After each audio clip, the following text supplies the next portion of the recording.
Olá pessoal, sejam muito bem-vindos. Hoje, nós vamos fazer uma viagem. E não é qualquer viagem, vamos atravessar mais de 3.000 anos de história humana. Quando você ouve a palavra filosofia, o que vem à sua mente? Provavelmente estátuas de mármore de homens barbudos, ou livros gigantescos com palavras difíceis que parecem não fazer sentido nenhum no nosso dia a dia, certo? Pois eu estou aqui para te dizer que a filosofia não é isso. Pense na filosofia como o sistema operacional da humanidade. Sabe quando o seu celular atualiza o software para rodar aplicativos melhores? A filosofia faz exatamente isso com a nossa mente. Ela é a arte de fazer perguntas. O que é uma vida boa? Como saber se o que eu estou vendo é real? O que é a justiça? Tudo o que você considera normal hoje, como a democracia, os direitos humanos, a ciência e até o funcionamento do seu smartphone, nasceu porque alguém, séculos atrás, resolveu parar e questionar o mundo. Então, pegue o seu café, se acomode, e vamos descobrir como nós aprendemos a pensar. Muitas pessoas acham que a filosofia começou na Grécia Antiga, mas a verdade é que, enquanto os gregos ainda estavam se organizando, o Oriente já estava fervilhando de sabedoria prática. E a grande diferença aqui é que a filosofia oriental nasceu muito ligada à espiritualidade e ao modo de viver. Vamos para a Índia, cerca de 1500 anos antes de Cristo. Lá surgiram os Vedas, mais tarde, os Upanishads. Eles não estavam preocupados em criar teorias científicas, mas em responder: quem sou eu? Eles perceberam que o nosso eu superficial, o ego, é uma ilusão e que estamos todos conectados a uma realidade maior. Logo depois, surge uma figura que você com certeza conhece, Siddhartha Gautama, o Buda. O Buda foi um filósofo extremamente prático. Ele dizia que a vida envolve sofrimento, mas que a causa desse sofrimento é o nosso apego às coisas que mudam o tempo todo. Exemplo prático, é como quando você compra um celular novo. Você fica super feliz, mas vive tenso com medo de derrubar e quebrar. O sofrimento não está no celular, está no seu apego a ele. O Buda sugeriu o caminho do meio, nem o luxo exagerado, nem a pobreza extrema. Equilíbrio puro. Enquanto isso, na China, tínhamos dois gigantes pensando de formas opostas, mas complementares. Confúcio, ele era o filósofo da ordem. Dizia que para a sociedade funcionar, precisamos de rituais, respeito à família e hierarquia.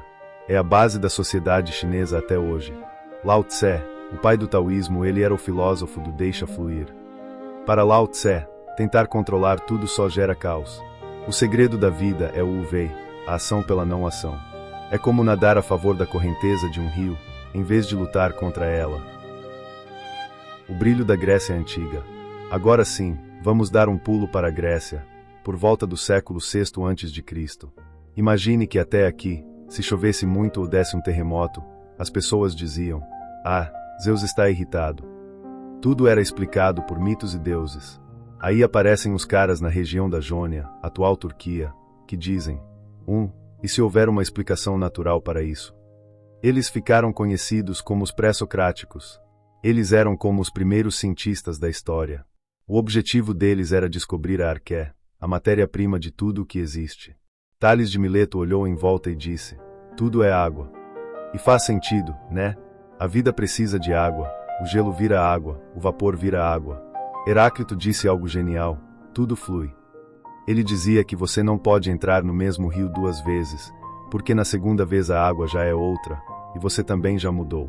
Para ele, a única constante é a mudança. E teve o Demócrito, que sem nenhum microscópio, apenas pensando, deduziu que se fossemos dividindo a matéria em pedacinhos cada vez menores, chegaríamos a uma partícula invisível e indivisível chamada átomo. Sim, a física quântica começou com um grego olhando para o nada há 2500 anos.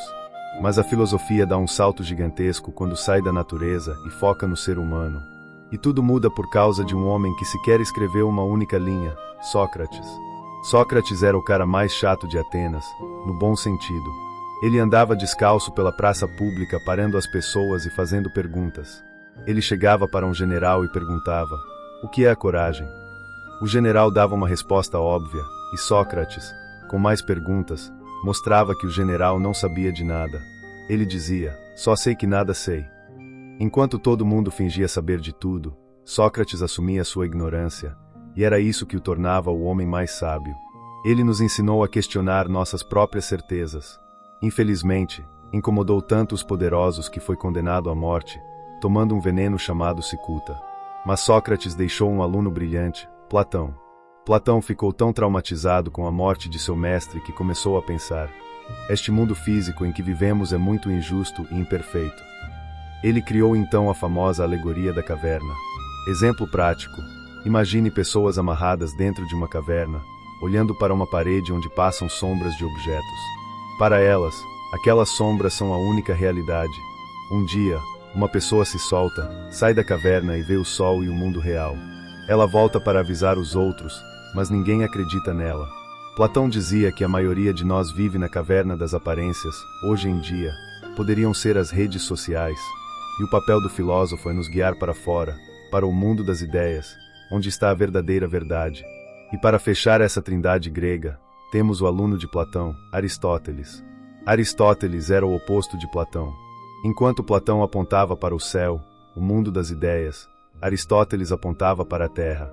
Ele era um observador nato. Ele catalogou plantas, animais, tipos de governo e estilos de arte. Aristóteles nos deu o conceito de ética do meio termo. Ele dizia que a virtude está no equilíbrio. Exemplo prático: o excesso de coragem é a imprudência, o cara que pula de um penhasco sem paraquedas. A falta de coragem é a covardia. A virtude é a coragem equilibrada, bem no meio. Imagine que o seu mundo virou de cabeça para baixo. As cidades-estado gregas caíram, Alexandre, o Grande, conquistou tudo e, de repente, você não é mais um cidadão influente, mas apenas um grão de areia em um império gigante. É aqui que nasce o helenismo. A pergunta mudou de o que é o universo, para como eu faço para não enlouquecer com tanto caos. Surgiram 3 escolas de pensamento que funcionam como terapias até hoje. Estoicismo é a filosofia dos guerreiros e dos imperadores, como Marco Aurélio. O segredo deles: focar apenas no que você pode controlar. Exemplo prático: se você está preso no trânsito e vai se atrasar para uma entrevista, você não controla o trânsito. Ficar buzinando e gritando só destrói sua paz. O estoico pensa: eu não controlo os carros, mas controlo como eu reajo a isso. Vou aproveitar para ouvir um podcast. É o seu escudo interno. Epicurismo. Muitas pessoas acham que Epicuro pregava festas loucas e luxo. Errado. Ele dizia que o prazer vem da ausência de dor. Para ele, o maior prazer era um pãozinho, um copo de água e uma boa conversa com amigos. O segredo é evitar desejos desnecessários que trazem ansiedade. Ceticismo. Esses eram os desconfiados. Eles diziam que, como nunca saberemos a verdade absoluta sobre nada, o melhor é suspender o julgamento. Não ter uma opinião forte sobre tudo traz uma paz de espírito incrível. Muitas pessoas chamam a Idade Média de Idade das Trevas, mas na filosofia, isso é uma injustiça enorme. Foi um período de debates intensos. O grande desafio era: eu acredito na Bíblia porque tenho fé, ou porque a razão prova que ela é verdade. Tivemos 2 pesos pesados aqui que tentaram unir o pensamento grego com a religião. Santo Agostinho, ele pegou as ideias de Platão, aquele do mundo perfeito das ideias, e disse que esse mundo perfeito é, na verdade, o pensamento de Deus.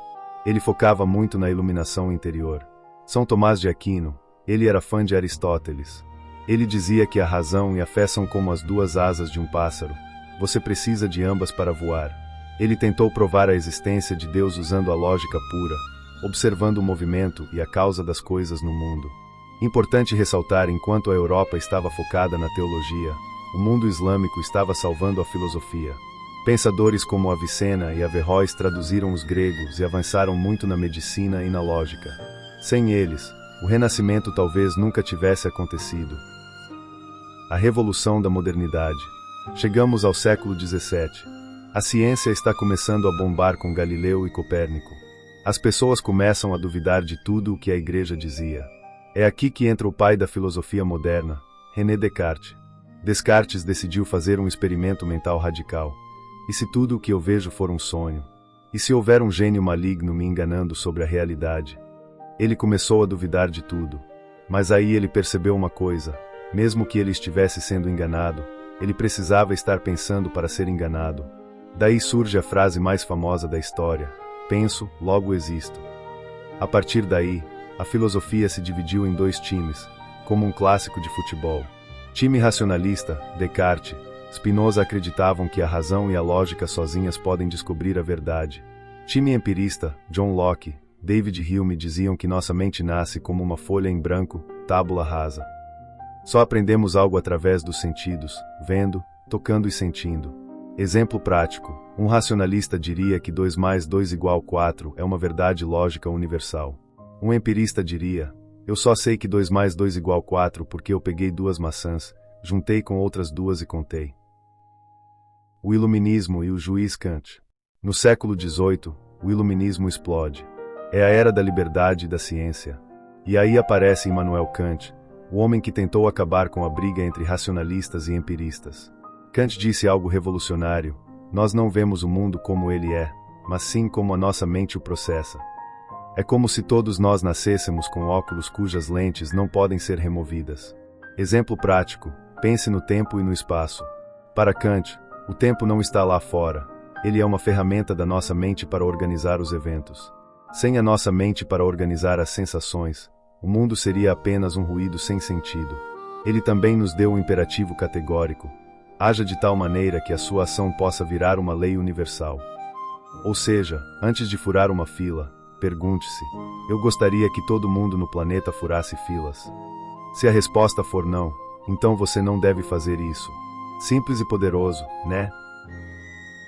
A marreta de Nietzsche e a angústia de Sartre. O século XIX e o XX chegaram chutando a porta. A Revolução Industrial mudou tudo e a filosofia ficou pistola. Karl Marx disse que os filósofos apenas interpretaram o mundo, mas o que importa é transformá-lo. Ele focou na luta de classes e em como a economia molda o que pensamos. Nietzsche veio com uma marreta. Ele disse que os valores antigos estavam mortos. Quando ele disse Deus está morto, ele queria dizer que a base moral da sociedade ocidental tinha sumido e que nós precisaríamos criar nossos próprios valores. Ele queria que nos tornássemos além do homem, Ubermens, criando nossa própria ética. E depois das grandes guerras, surge o existencialismo com Sartre e Simone de Beauvoir. A ideia principal: a existência precede a essência. Exemplo prático: se eu fabrico uma tesoura, eu já sei para que ela serve antes de ela existir, cortar. Mas o ser humano nasce sem manual de instruções ou propósito pré-definido. Nós somos jogados no mundo e depois temos que escolher quem seremos. Isso dá uma liberdade incrível, mas também uma angústia terrível, porque a responsabilidade é toda nossa.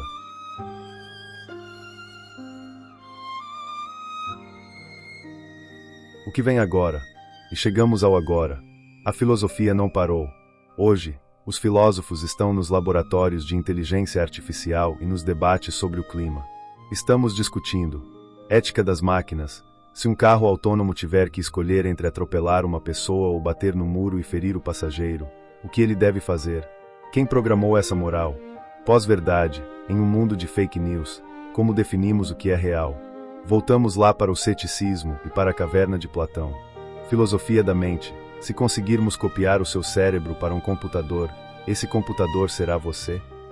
Conclusão: a filosofia começou com alguém olhando para as estrelas e termina, por enquanto, com alguém olhando para uma tela. Mas o motor é o mesmo, a curiosidade. Filosofar não é ter respostas prontas, é ter a coragem de continuar perguntando. E você? O que vai questionar hoje?